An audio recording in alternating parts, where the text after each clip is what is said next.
indeed. Hello, people. Sue Jerry speaking. Welcome to TheCrazyBunch's WebShow episode number 8. Now, today's dev topics are very shocking. I got 5 dev topics, 4 more other dev topics besides this one I'm going to be talking about today. And then we're going to talk about 2 more topics to read, along with one more thing we're going to go over. So we're originally going to talk about Donald Trump thing, but fortunately I have to wait till next week because there will be difference between Donald Trump being the 2024 presidential election thing to now, because I can't talk about it right now. And now. And we're going to be talking about a fun fact of the week for you guys out there, which is Thanksgiving. So let's talk about any dev topics now. Shall we? So we got for us. Today's dev topics goes to Jason David Frank. Now, I met this guy recently in 2021, in November 2021, a year before his death. And let me just say this right now.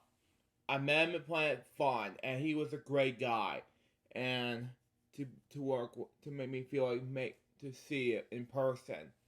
And I have no word to describe his death.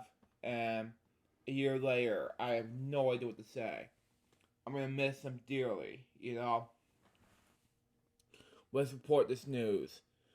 Jason David Frank was an American actor.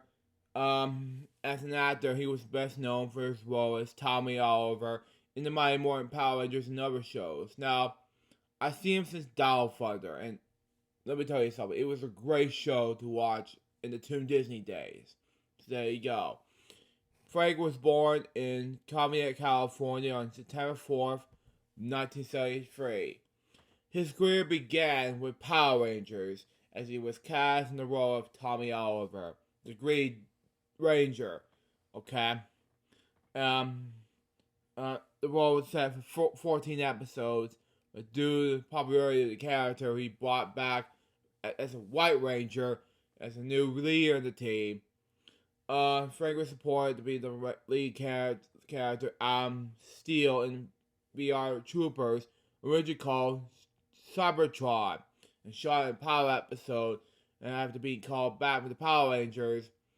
According to both Frank and Brad Hawkins, Hawkins' character, it was to replace Tommy Oliver originally as a White Ranger of Power Rangers. However, due to Tommy Oliver's popularity with Power Rangers fans, Frank was brought back with Tommy Oliver becoming the White Ranger. Okay, Hawkins was to take over on VR Troopers. The character Steel was renamed Ryan Steele. Okay, and after 3 seasons, Mighty Morphin Power Rangers transferred into Power Rangers Zeo. The tradition is part of the annual Power Ranger suit change to match the actual change of the Super Sentai series. And if you watch this remix, this is for you. Anyway, Frank's character became the Red Zeo Ranger, also called Zeo Ranger 5. Okay? The following years in Power Rangers Turbo, his character became the first Red Turbo Ranger. During mid-season, Frank and fellow cast members Johnny Von Young Bosch, something like that. Nugget Bosch, something like that. And Kathleen Sorad agreed to leave this and was replaced. After he left the series in 1997, Frank came back to Power Rangers as a Red Zeo Ranger in 2002 for the special 10th anniversary episode entitled Forever Red. In the Power Rangers Wild Force episode, see here. Anyway, which was brought back 10 former Red Rangers. It was united him with Austin St. John. His partnership with Power Rangers in 1993 until the present 1996.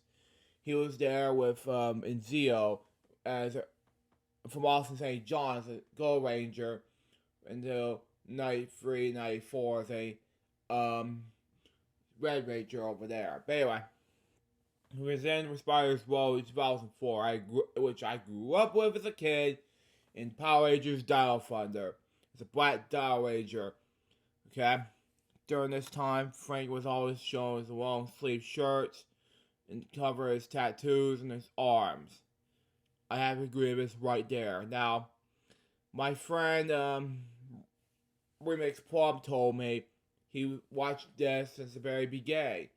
And if you watch his Remington Williams, the one you're looking at, Green Ranger, is one of them. Okay.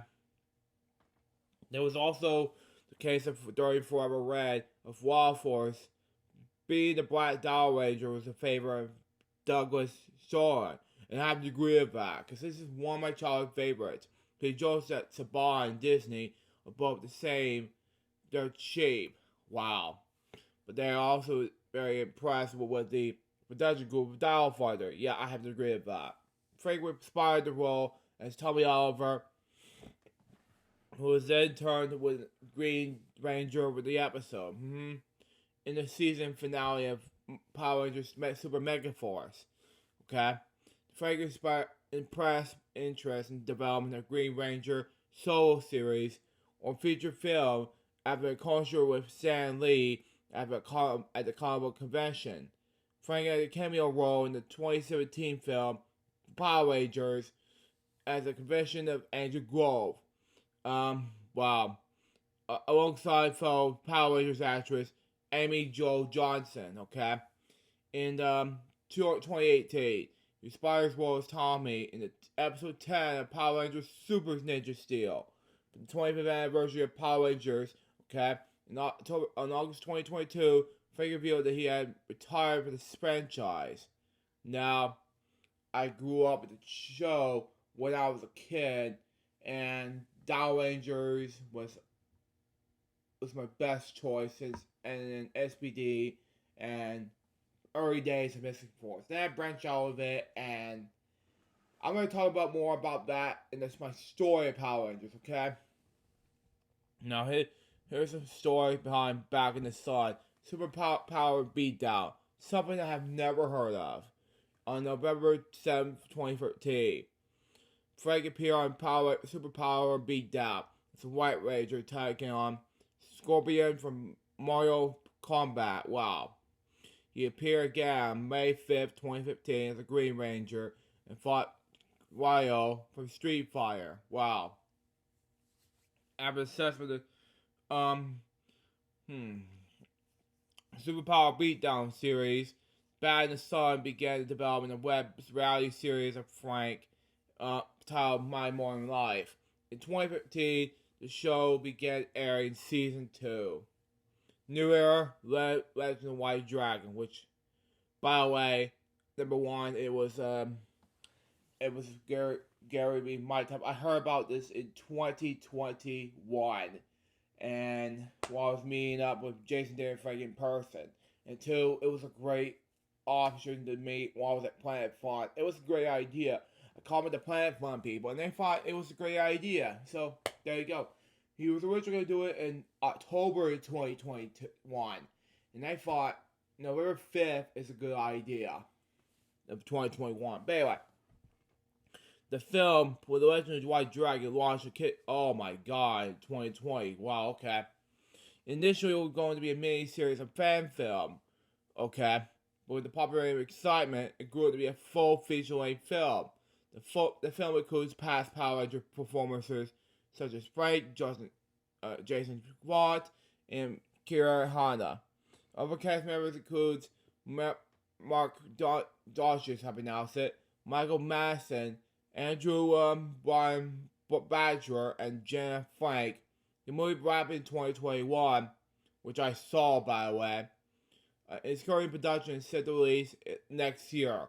But this stuff see below in 2022, which I'm going to talk about in a few moments.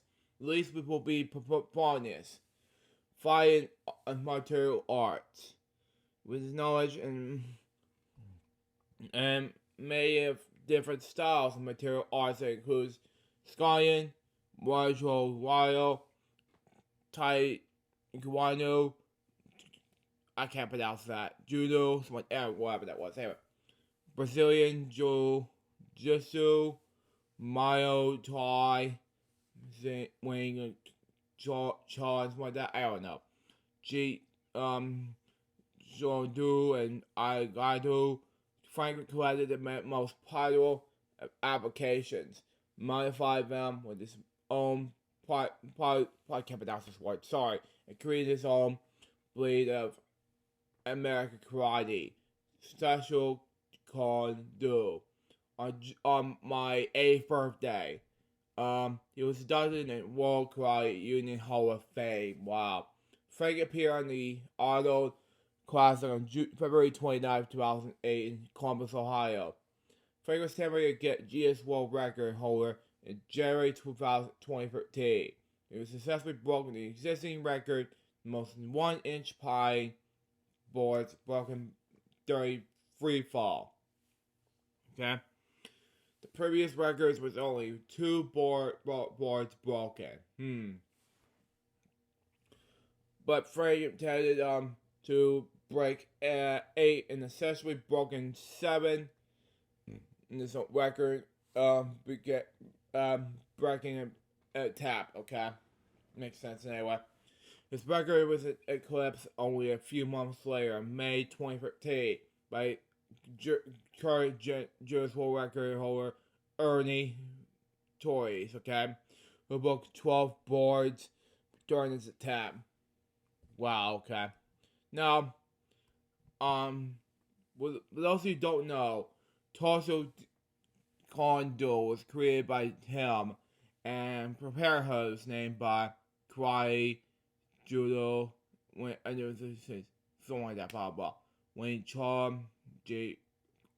Konjo, Wando, May Tai, Ando, and Brazilian J.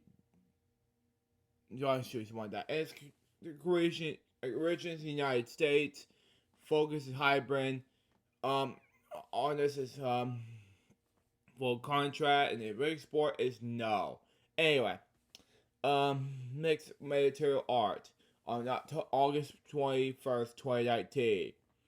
2009. Excuse me, misspoke anyway. Frank officially announced his signing with Sucker Punch Entertainment. Wow. Sports marketing and management company specialized in MMA. Stands for this the following, okay? Let me see here. Mixed Material Arts. That's what it stands for. Anyway. It began training with UFC lightweight Melvin Gore, okay? Frank made his much appreciated MMA debut for the United States American Combat Association, the company's first event, Lone Star beat down Houston on January 30th, 2010 at the Houston area Fear. He defeated Jonathan the Mack Trucker Mack. Wow. Okay. I misspoke Mack. I misspoke Mark instead of Mack. Okay, whatever. Anyway, in the first round of the Olympia submission, okay, Frank fought the second fight in the Warner beat down Dallas on February 19th in Arlington, Texas.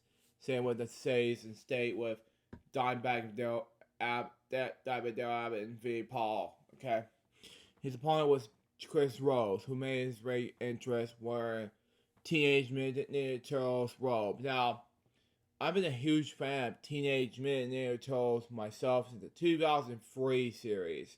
And I thought, okay, this is a good idea for Cartoon Network wise. Anyway, Frank defeated Rose in round 1 by TKO strikes. I did not know that. Very exciting. Oh, wow. On May 8th, 2010, he fought with Texas Rage, the Cage Manager Association, Cage Rage 7, the State Farm area, in Financial, Texas. The opponent was James Wills. Frank defeated Wills via KO in 23 seconds in the first round and with a rising knee. Wow. Frank was scheduled to make his debut in the Ultimate Warrior Challenge in their upcoming event on May 22nd and against James Ray Henry Jr. in the light heavyweight ball. Okay. On May 21st that year, Frank has announced in his official Facebook fan page, which I have to talk about anyway, that James Hay was injured and Carlos Horn was to replace him. I have to agree, yeah. Changed the fight to heavyweight bout. Yeah, I misspelled bout wrong. But anyway, Frank defeated Horn in the first round by the armbar submission. Since turning Paul, Frank expressed interest in signing a deal with Strikeforce and potentially fight Herschel Walker. God, seriously? Now he was a Polish, and now he's gonna be. Oh, he is a football, former football running back. Oh, I thought it was a. Oh, he is. Okay, I thought it was a. He's a Republican nominee. Okay, that makes more sense. Anyway, for Georgia. Okay, whatever. Frank announced on his Facebook fan page they will be scheduled to make his professional debut on August 4th, 2010 in Houston at Pro Combat number 1. He fought his heavyweight with his opponent being Jose Rapario Vasquez. Frank won his pro MMA debut quickly, bam, at the time of 46 seconds in the first round in the rear naked choke submission. Frank was scheduled to be a light heavyweight bout on December 9th of 2010 at Pro Combat 3. The fight was canceled on December 8th. Wow. Due to his opponent not being medically cleared. Jesus.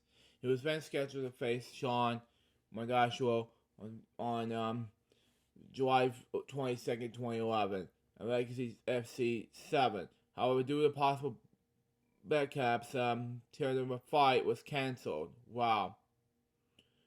Personal life and death. Frank was Christian, and we'll have to agree about 100% of a Catholic and Christian person. Anyway, instead he would begin to attend church after the death of his brother. He married his first wife in 1994, and the couple have 2 sons and a daughter. They divorced in 2001. In 2003, he married his second wife, and the couple have 1 daughter. In 2022, his wife filed for divorce again. In 2017, he was targeted by a man named Matthew Sturry, who while attending Phoenix Comic Con. Now, I'm not trying to be mean to Matthew Sturry, but I'm not that type of guy who punches him in the face. That is not nice. Anyway, police were able to arrest Sturry before he got near Frank. After being tipped off due to social media threats made by Sturry, he was then later committed to 25 and a half years in Arizona State Hospital.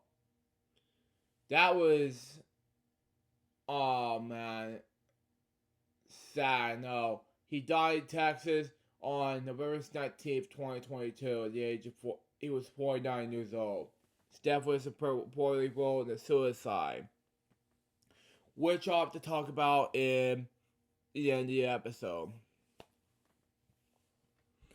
My next death topic, which is going to be about Gray Ferguson, okay? He was an American film producer, best known for these following films, which I'll talk about in a little bit. He was born in July 21st, 1947, in Oklahoma City, Oklahoma. Ferguson was a long-time producer, Francis Ford Coppola, and worked out of the studio alongside Greg Mullen of Oklahoma City, okay? Robert De Niro claims that in 1974, he and Ferguson went up to the Gulf Western building in New York City to a private screening room to study Martin's Rhinos movement, okay? Okay, sorry about that, everyone. Anyway, De Niro compared the science experiment, which compared him to his character in The Godfather Part 2. He and Coppola collaborated in Everybody's Now, One for the Heart, and Outsiders, and according to Rolling Stone, the first meeting between Ferguson, Cabrera, and Alrotti was interrupted by a phone call from Brando. He was best known for winning an Oscar for one of the co-producers for Godfather Part 2 and the 47 Academy Awards. He was in addition to, it was also nominated for Paradise Now, something like that. Anyway, he also won an Emmy for Dreams No Little Dream, The Life and Legacy of Robert S. Kerr in 2007. Now, he was in these movies, which I'll have to talk about now. Hold on. Okay, never mind. It's summer 2015. Ferguson produced a new comedic live peer art form called Distant Vision, directed by Francis Ford Coppola. He was married to Karen and resided in Oklahoma City, Oklahoma. He died of prostate cancer on November 20th, 2022. He was 85 years old. My next death topic will be Theodore Matthew Michael Collin Jr., best known as Mickey Collin. He was an American actor. He started his career as a child actor, okay? Acted on screen during the golden age of Hollywood during the 1930s until the early 1950s, okay? He was best known for having played Bull Wilkes in Job of the Wind in 1939. He also appeared in Goras the same year in 1939. The Tree Grows in Brooklyn in 1945. The Strange Love of Margaret Ivers in 1946. Red River in 1948. Broken Arrows 1950. And the streetcar named Desire in 1951. Excuse me, anyway. He was born in September 21st, 1932, in Washington, Illinois. Anyway, to Theodore Matthews Michael Collin Sr. and Pearl Burnett Nee Hicks. He had a sister, Burnett, okay, who was 12 years older than him. In 1934, the family moved to Los Angeles as a result of the Great Depression, okay? He also appeared as a toddler in the 1934 film Change of Heart, okay? After the woman that spied him with his mother in Santa Monica and affirmed him in the Fox film Casting Call. Believing Collin was a woman's toddler could play twins. Wow. Okay. His parents enrolled him in an American school for performing children, okay, where he became friends with acting brothers Dwayne and Joel Hickman, okay. Okay, makes more sense. Anyway, he considered Jerez in 1949 by his big break, having been chosen for the more than 50 children in a row. Wow.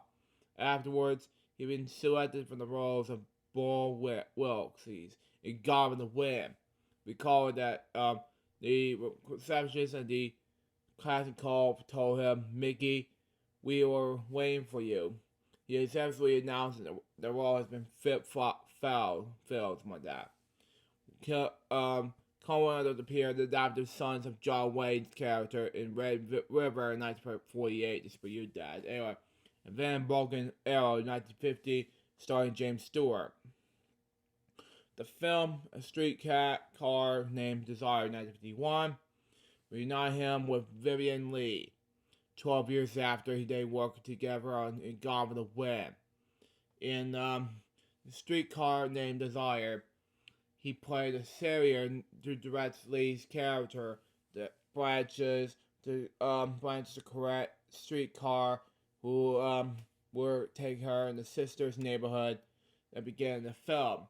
He was then therefore achieved the position of being the only actor to share screen time with Lee in each of her Academy Award-winning performances. And following the death of Dame Olivia D. Albion on On July 26, 2020, he became the last surviving credited cast member in both films.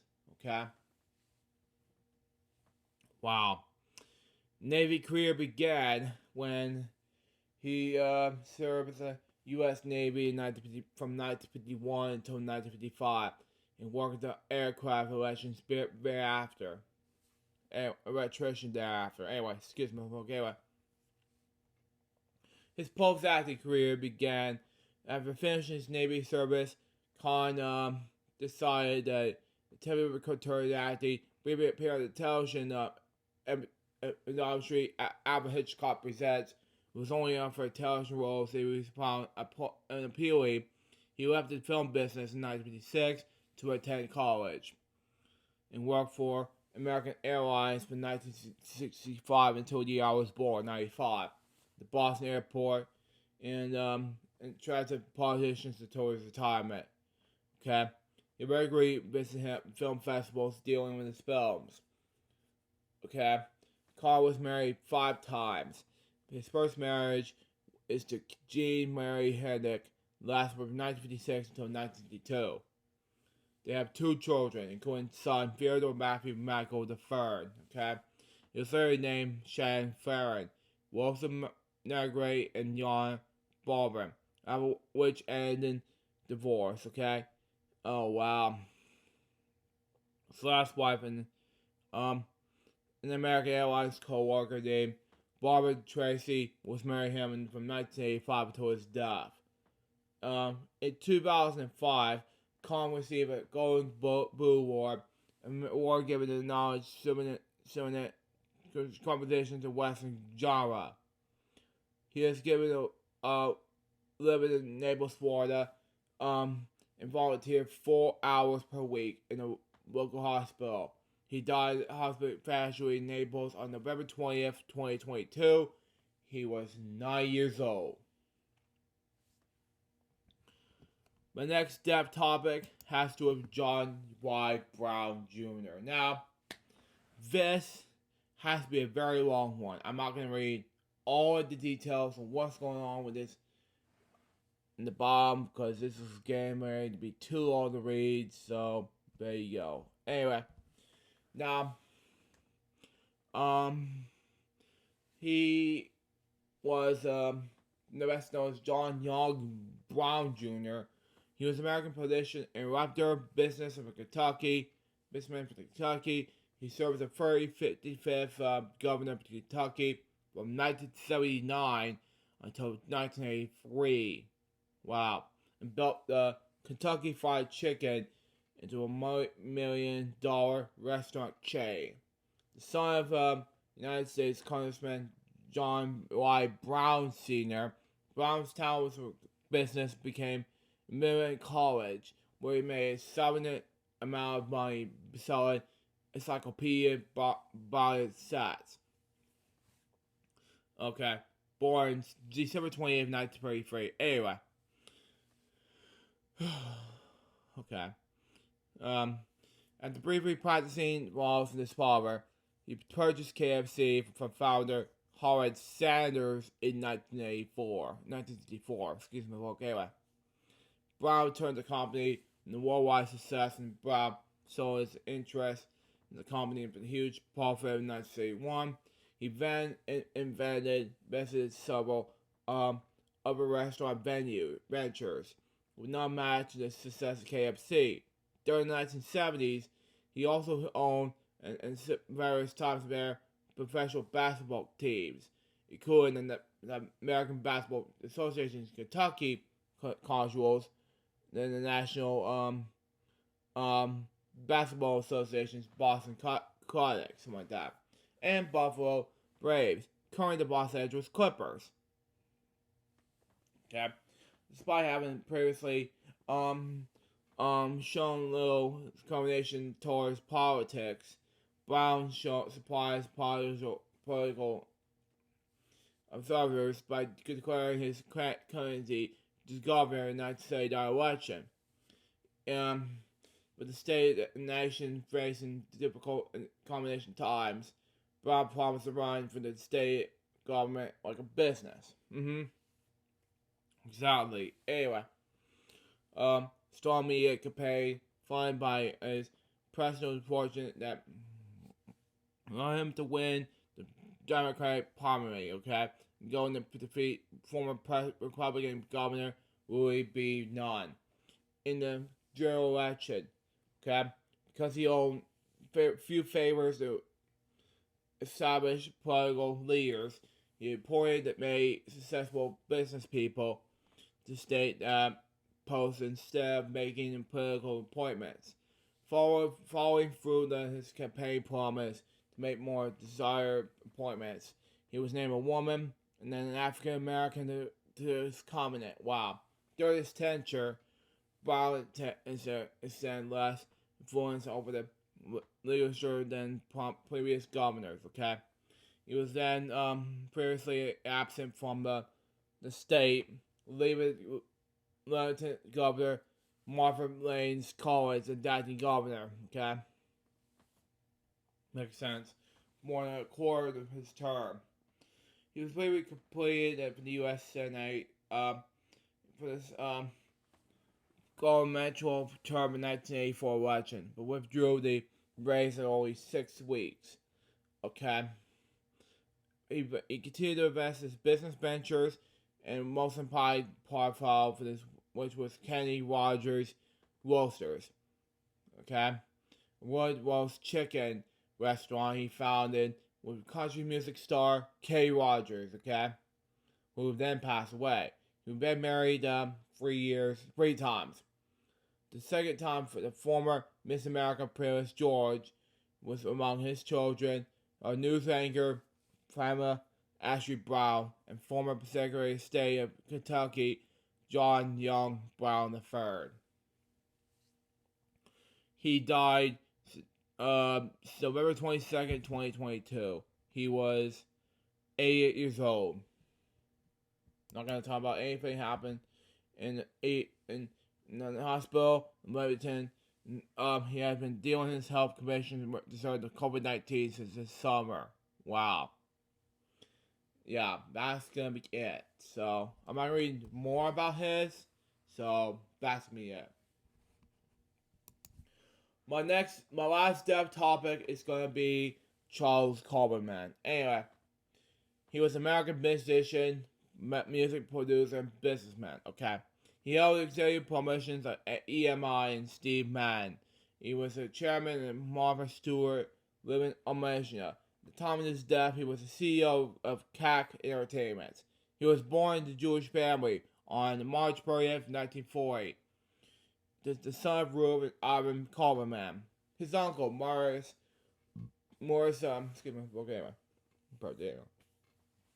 Coleman held a pay in the invention of Ed Carton, okay?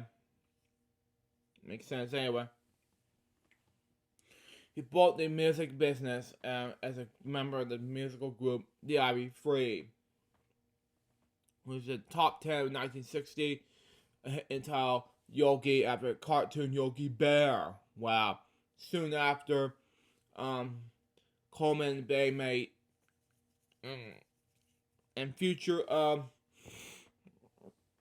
business partner Don Ruman joined the songwriting staff of Harmon Music under CEO Don Kirshner, a group that included Carl King, Noah Starlinka, Barry Mann, and Sylvia Well. Wow. When Columbia Pictures purchased all the music, okay, he was promoted the director of String Gems Columbia Music, the new company that was all the manager. And in 1965, when the official backings and his uncle Leon Coleman, he and Roman left Columbia for the Coleman Ruman Pip Associates. Wow. The entertainment company that signed the Roman Spoonful, okay, the same year. In 1967, the company signed the Little Bits Sound, a group that from Long Island, New York, Special Sound. In 1968, Commonwealth United purchased Coleman Woolman Associates. Wow. Coleman and Woolman stayed on for the Roman music division. And in 1968, they signed a professional band, Red Who's, and famously made the band changed its name to Gandalf. During the 1970s, early 1970s that is, he moved on to CBS Records and held numerous positions, including Vice President, National Director of A&R, where he signed acts including Billy Joel, Dave Masson, Janis Ian, Journey, and Phoebe Snow. By the late 70s, Coleman had stepped in Vice President General Manager of World Publishing CBS Records. In 1975, he formed the entertainment company with Martin Bonner in New York real estate developer and Banner's father-in-law, Samuel Refrain. The company really administrated and promoted song catalogs and produced music artists like Barbara Streisand, Dolly Parton, Donna Ross, The Four Tops, and Cher. Wow. In the early 80s, his son Brian, was then a student at Thomas University in Boston, discovered musician Tracy Chapman, okay, and brought her to the father and soon signed her to a record deal. In 1986, Coleman, Bandler, and Stephen C. Switz, I can't pronounce his last name, sorry, forms SBK Entertainment World Incorporated in order to buy the 250,000 titles owned by the CBS songs for $125 million. Wow. On the highest price ever paid in music publishing Barto. SBK developing the largest independent music developer in the world. Wow. Played a major role in the careers of artists such as Michael Bowen, Robbie Robertson, New Kids on the Block. Wow. Okay. Grayson Hugh, Ice House, I'll be sure about that, and Eric B. and Rockham. Okay. In 1989, SBK Entertainment World Incorporated was sold to EMI Music for $300 million. Wow. As part of the deal, Coleman and Bandler formed a partnership with EMI Music Worldwide to create their own record label, SBK Records. Okay. In addition, he took the positions of chairman and CEO of the new label and chairman of EMI Music Publishing. Banner received the post of president and chief operation officer, COO for short, of SBK Records, vice chairman of EMI Music Publishing.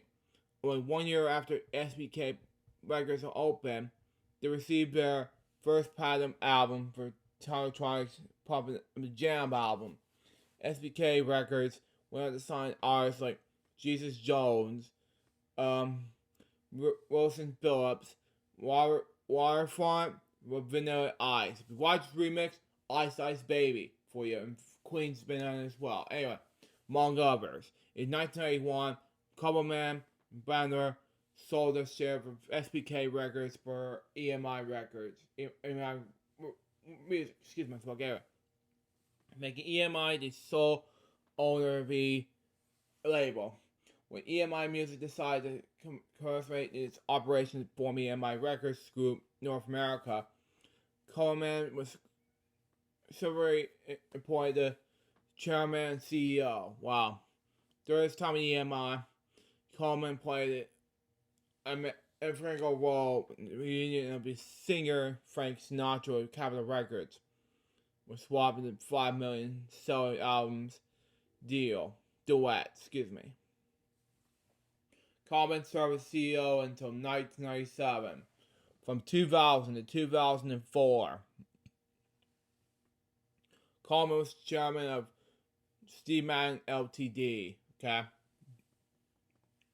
led the comedy while man served jail time for Scurry's fraud. In 2005, okay, he was appointed chairman of Martin Stewart Limited Amnesia, something like that. I don't know. Okay, he also appeared as Martin Stewart's right hand man on ABC's Parents Martin Stewart in 2005. He also serves the Fight Deal CEO of the company from 2008 to 2011 when he stepped down and expanded his comedy Cat Entertainment.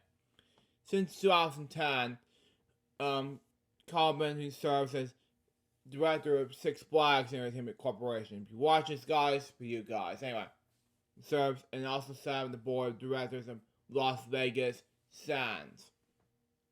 June 2014, Coleman is appointed chairman of Monument Studios Incorporated, replacing Manu Carman, okay? He founded Cat Entertainment in 1997, along with General Counsel David Fritz, Managing Director Stephen 70 Roberts. The company conducts marketing, brand development, and eventually work for artists and companies including Mark Anthony and Jennifer Lopez, manage their apparel and lifestyle products line for Kohl's and department stores, okay? Am Levay and Nikki Magic. I should pronounce his last name, sorry. Manager appeal for the lifestyle products lines for Kmart, wow, which no longer exists at that time. Country recording artists such as Clay Walker and Cosier Bart Jackson, Mara Stewart, Living Up Media, and Freehand Music.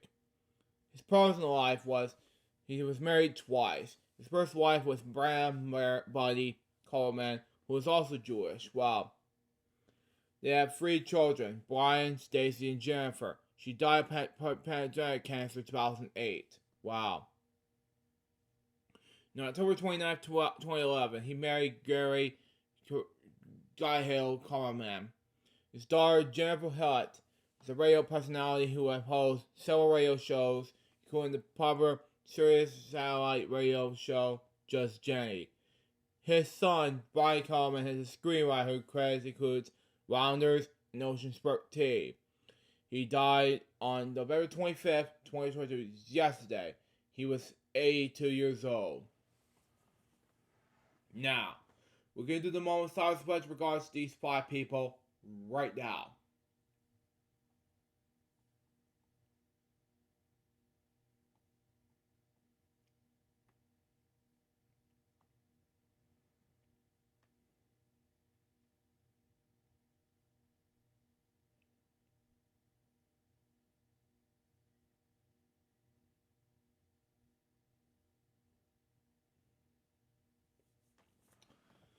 Thank you. Recipes to these 5 people, just named Frank included, because I'm going to miss him very much.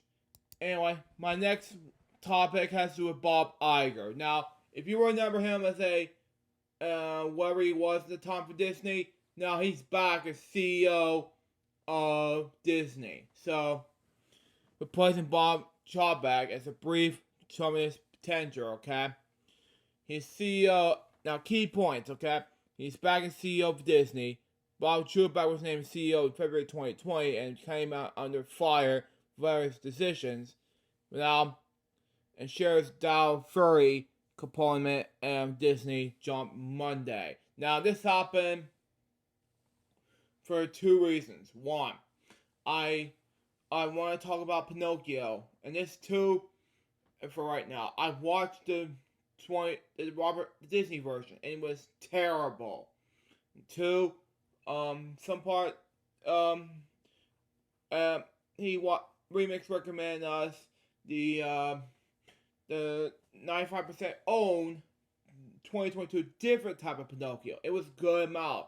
If you watch this way, it was a bad choice, you know. My former boss in the job. So there you go. And then, you know, I really appreciate it. I can sit here and watch the 95% one as soon as I can. But right now, I gotta get back to the swing of things. The 1940 one is good, but the 22 one is bad. Anyway, Bob Iger is back. Disney is shocking late Sunday announcement. Said it was appointed Iger as the chief executive officially immediately. After Iger's handpicked, successor CEO Bob Chapek came out to fire from his management of the entertainment giant. Wow. It was an incredible sense of gratitude and humanity, and I must admit, a bit of amazement that I wrote to you this evening with the news of I am returning to Walt Disney Company as CEO. Iger wrote to a poisoned email, which obtained to CNBC, which I'm writing it to read it to you now. Shares of Disney of Dow comment closer to more than 6% on Monday. The dramatic appeal comes 11 months after the Iger left Disney. Days after Chapek said he planned to cut costs at the company. Jesus. Which has been burdened by swallowing costs of the streaming service Disney Plus. Wow. Early this month, the company's earnings vastly underperformed Wall Street's estimations, even its theme parks business, which reported a surge in revenue, delivered less than what analysts had projected. Okay. Iger's return with also comes legacy media companies. Okay. Continued with a rapidly shifting landscape as ad dollars dry up, something like that, and consumers increasingly cut off their cable subscriptions in favor of streaming. Disney Plus, that is. He will help the company's board develop its new successor Disney had in the release. He was named Chief Executive in February 2020, seizing Iger, who had previously said he will return into the role. Okay, there's a lot of reading to do. Anyway, shares of Disney had fallen to 37% so far this year. The shock hit 52-week low in November 9th. Iger was signed to work as CEO for 2 years. Okay. Disney said Sunday, with a mandate, the board set the strategy direction and renewed growth, and to work closely, the board is developing a successor to lead the company and the completion of his term. The company said Chapek stepped down soon after the company took over into 2020. COVID-19 became a pandemic. It was just stupid, and forced to shut down Disney's theme parks and prevent it for the time. For releasing movies in theaters, nevertheless, the company soared 2021 before crashing down to earth in recent months. We thank Bob Chapek for his service at Disney over his long career. Couldn't navigate the companies through this appreciate challenges of the pandemic, said Susan Arnold, Disney's board chair. Will she remain in the role? Okay. Makes sense. He was contract as CEO extended early this year. Wow. Planet hiring freeze. Cut causes layers across the company. According to memo, CNBC saw earlier this month, the initial memo came 3 days after the company's quarterly earnings report. Iger held the CEO role for 15 years at Disney, and favorite compact is his successor. The two initially have fallen out, and their conflict casts a shadow over the company's future. His assistant himself, Iger, was a series of decisions, okay, including this new approach, streaming price for Disney Plus, Hulu, and ESPN Plus, okay. He was widely respected and liked figure with Disney.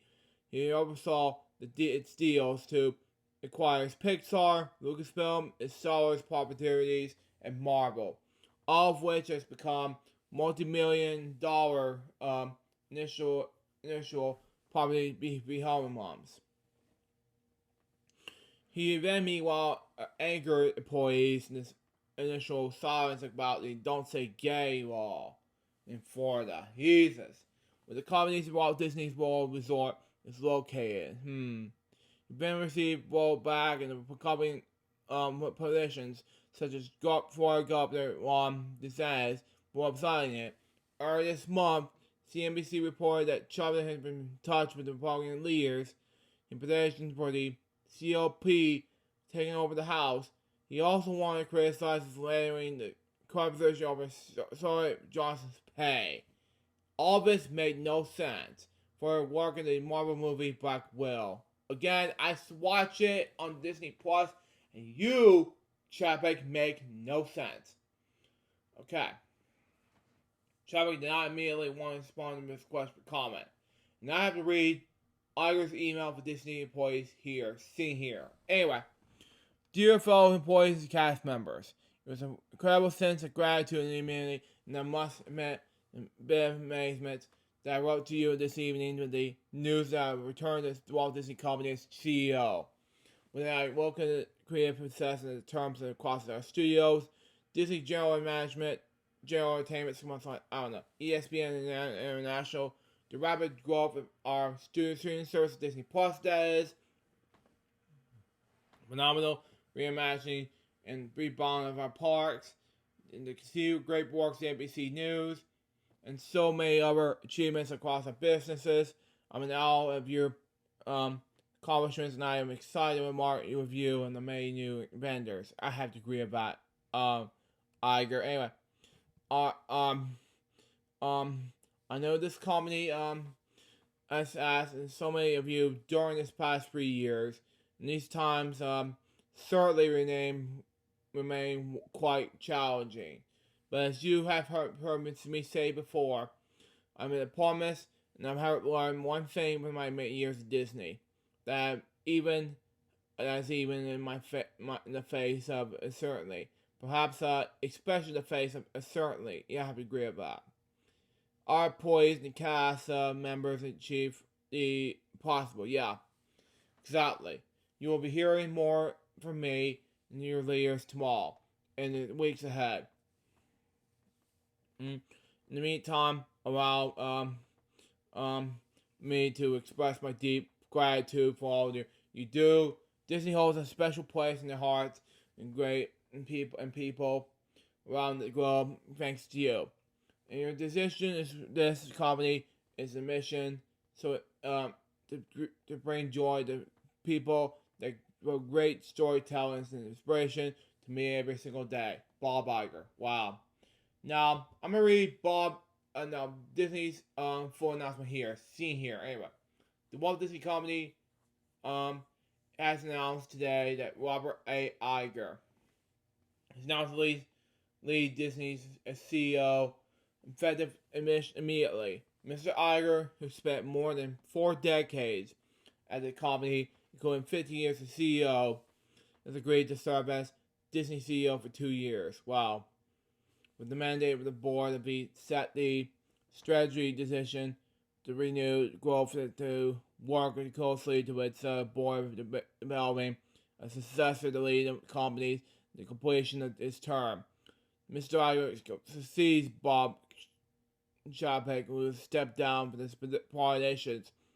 We thank Bob Chapek for his service to his Disney in his own long career, including nomination for his company through the pressing challenge of the pandemic, said Susan Arnold, chairman of the board.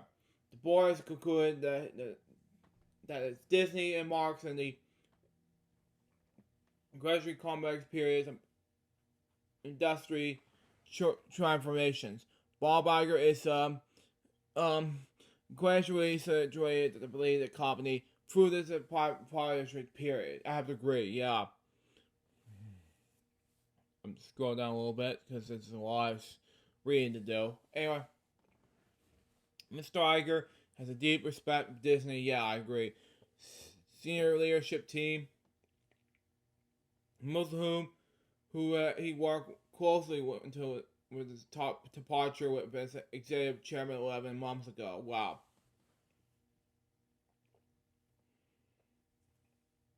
He's greatly admired by Disney employees worldwide, all of which allowed the seamless transition of leadership, she said. The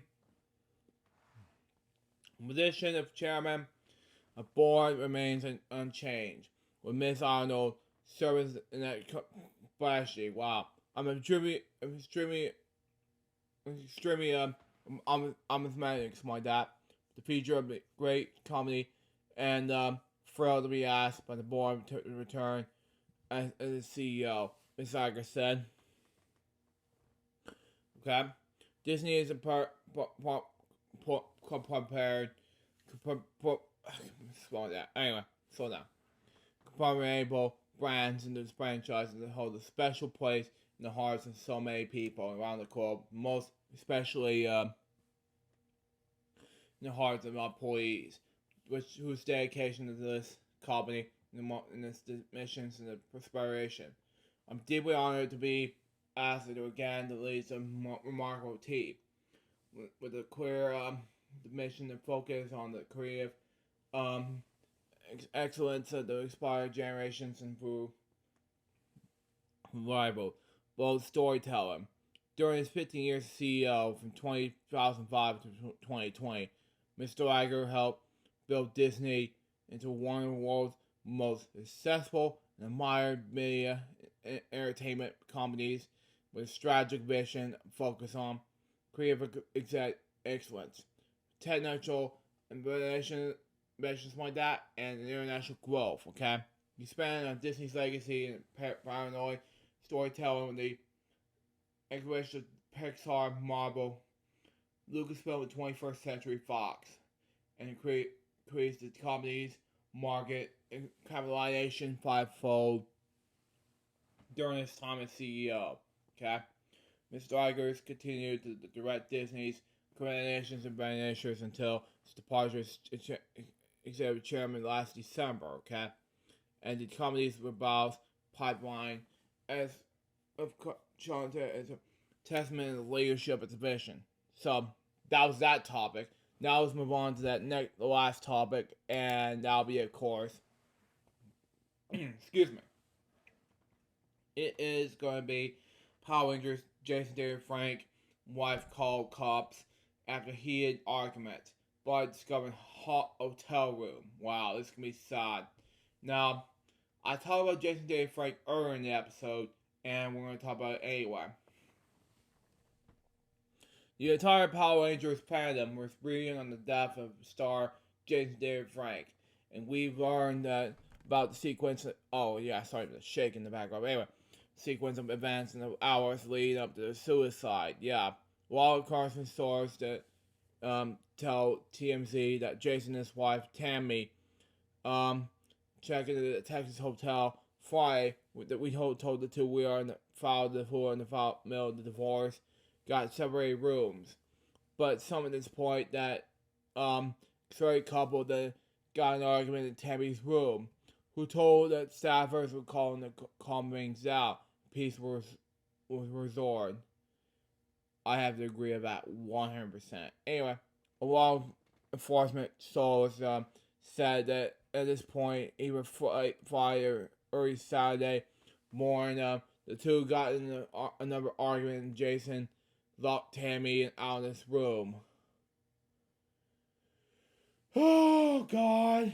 Our sources said Tammy was apparently concerned with safety and called for the cops at around 5 a.m. Saturday morning. When officers couldn't make it to contact with Jason, we told hotel management that left them and discovered the actor hanging himself in the bathroom.